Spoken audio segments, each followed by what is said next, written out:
Hello મિત્રો, નમસ્કાર. આજે આપણે એકદમ નવી રીતે અને એકદમ ચટપટા એવા પાતળાની રેસીપી બનાવીશું. તેને આપણે પત્તરવેલિયા પણ કહેવાય છે. તો સૌપ્રથમ આ રીતે આપણે અળવીના પત્તાને માર્કેટમાંથી લાવવાના છે અને તેને સરખી રીતે વોશ કરીશું. ત્યારબાદ આપણે તેની આ રીતે નસને કટ કરી લેવાની છે. હવે શ્રાવણ મહિનો આવશે અને સાતમ આઠમ આવશે તો તમે આ રેસીપી એકવાર જરૂરથી ટ્રાય કરજો. ત્યારબાદ આપણે એક બાઉલ ચણાનો લોટ લેવાનો છે અને તેમાં થોડોક અજમાને એડ કરીશું. ત્યારબાદ આપણે તેમાં થોડીક હળદર એડ કરવાની છે, લાલ મરચું એડ કરીશું, સ્વાદ પ્રમાણે મીઠું એડ કરવાનું છે અને ધાણા જીરું એડ કરીશું. થોડોક ગરમ મસાલો એડ કરીશું અને આમચૂર પાવડર એડ કરીશું. અહીંયા તમે આમચૂર પાવડરની જગ્યાએ લીંબુનો પણ યુઝ કરી શકો છો. ત્યારબાદ 2 ચમચી જેટલી સુગર એડ કરીશું, જેથી આપણો ટેસ્ટ એકદમ ચટાકેદાર આવે છે. અને 2 ચમચી જેટલું ઓઇલ એડ કરવાનું છે. બધી વસ્તુને મિક્સ કરી લેશું. ત્યારબાદ થોડુંક પાણી એડ કરવાનું છે અને આપણે બેટર રેડી કરી લેશું. થોડીક હિંગ પણ એડ કરવાની છે. પાણી આપણે વધારે ના પડી જાય તે માટે પહેલાં થોડુંક જ યુઝ કરજો.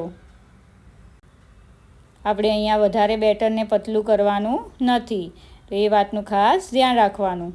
આ રીતે મિક્સ કરતા રહેવાનું અને પાણી થોડુંક એડ કરી દેશું. અહીંયા તમે બેટરમાં દહીં પણ યુઝ કરી શકો છો, પણ એની કોઈ જરૂર નથી. ત્યારબાદ આપણે થોડોક ખાવાના સોડાને એડ કર્યો છે અને તેને એક્ટિવેટ કરવા માટે થોડુંક પાણી એડ કરીને આ રીતે મિક્સ કરી લેશું. અહીંયા આપણે વધારે બેટરને પતલું કરવાનું નથી, આ રીતનું ઠીક જ રાખીશું. ત્યારબાદ આપણે સરખી રીતે તેને સ્પ્રેડ કરી દેશું. ચણાના લોટનું બેટર જ્યારે બનાવીએ ત્યારે થોડુંક મસાલાનું પ્રમાણ વધારે જ રાખવાનું, કારણ કે પત્તામાં કોઈ ટેસ્ટ હોતો નથી. જેથી મસાલાનું પ્રમાણ વધારે હશે તો તમને વધારે ટેસ્ટી લાગશે. આ રીતે આપણે તેમાં ઊંધું અને સીધું એ રીતે સેટ કરીને આપણે 3 લેયર બનાવ્યા છે. તમે વધારે લેયર પણ બનાવી શકો છો અને 2 લેયરના પણ કરી શકો છો. ત્યારબાદ આ રીતે બંને સાઈડે ફોલ્ડ કરીશું અને ફરીથી બેટરને લગાવીશું અને એકદમ ટાઈટ રોલ વાળી દેવાનો છે. આ રીતે આપણે રોલ રેડી કરી દીધો છે. સાથે આપણે પાણીને ગરમ કરવા પણ મૂકી દીધું છે અને આપણે આ રીતે એને ઢાંકીને ફૂલ ગેસે જ આપણે 15 મિનિટ કૂક કરી લેશું. ગેસની આંચ તમારે ધીમી રાખવાની જરૂર નથી. ત્યારબાદ આપણે આ રીતે ચેક કરી લેશું કે કૂક થઈ ગયા છે કે કાચા છે. ત્યારબાદ ઠંડા થવા દેવાના અને આ રીતે આપણે કટ કરી લેશું.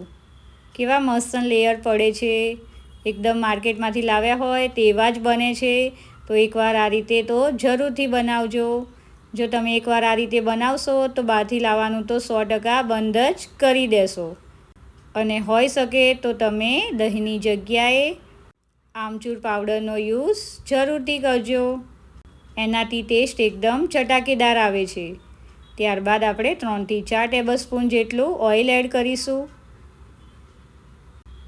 તેમાં રાઈ, હિંગ અને જીરાનો વઘાર કરવાનો છે. જો અહીંયા તમને ખાંડનું પ્રમાણ ઓછું લાગતું હોય તો તમે એડ કરી શકો છો અને તમને વધારે ખટાશ જોઈતી હોય તો તમે લેમન જ્યુસ પણ એડ કરી શકો છો. ત્યારબાદ આપણે તેમાં કડી પત્તા અને તલને એડ કરીશું.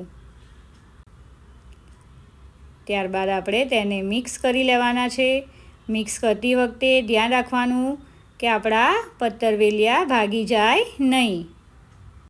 તેને હલકા હાથે જ આપણે મિક્સ કરીશું. બન્યા છે ને એકદમ મજેદાર, જોતાં જ ખાવાનું મન થઈ જાય. મારા કહેવાથી તમે એક વખત આ રેસીપી જરૂરથી ટ્રાય કરજો. 100% તમે આના દીવાના થઈ જવાના છો. વિડીયો ગમે હોય તો લાઈક કરવાનું ભૂલતા નહીં. Thank you. Subscribe my channel and join cooking with Disha. Vav!